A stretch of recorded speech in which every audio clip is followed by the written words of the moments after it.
পেছনের সারিকে কে খাওয়াবে? যাকে তারা বিশ্বাস করেনি তাকে তারা কিভাবে ডাকবে? আর যার কথা তারা শোনেনি তাকে তারা কিভাবে বিশ্বাস করবে? এবং কেউ যদি তাদের সামনে প্রচার না করে তাহলে তারা কিভাবে শুনবে? আর প্রেরিত না হলে তারা কিভাবে প্রচার করবে? রোমান্স 10:14-15।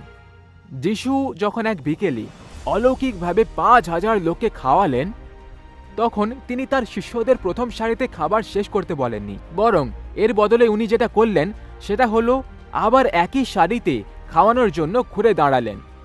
যদি তিনি এটা করতেন তাহলে ভিড়ের পেছনের লোকেরা ক্ষুধার্ত হয়ে উঠত এবং বিরক্ত হতো যে তাদের কিছুই ছিল না, অথচ অন্যরা দ্বিতীয়বার খেতে পেত।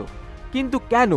আমাদের জিজ্ঞাসা করতে হবে যে লক্ষ লক্ষ সুসমাচার বহুবার শুনেছে, অন্যরা একবারও শোনার আগে। সুসমাচারের বার্তা অ্যাক্সেস করার ক্ষেত্রে আজ একটি বিশাল ভারসাম্যতাহীন রয়েছে।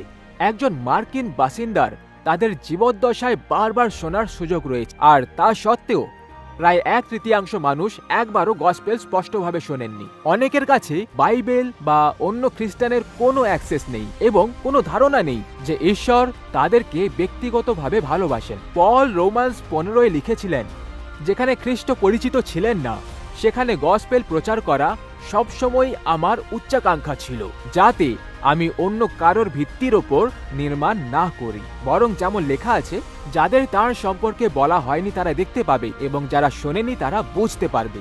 রোমান্স 15:20-22।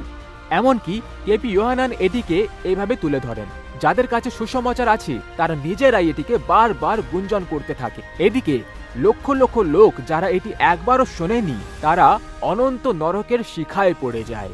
এটি খুবই দুঃখের কথা। পেছনের সারিতে বসা লোকেদেরকে খাওয়ানোর জন্য আজ আপনি কি পদক্ষেপ নেবেন? পরমেশ্বর সেই সব লোকেদেরকেই দেখেন যারা দায়িত্বের সাথে তার কাছে গিয়ে পৌঁছয় এবং পেছনের সারিদের লোকেদেরকে বসিয়ে খাওয়ায়। প্রভু আপনার আত্মাকে পবিত্র করেন। ঈশ্বর আপনাকে আশীর্বাদ করুন।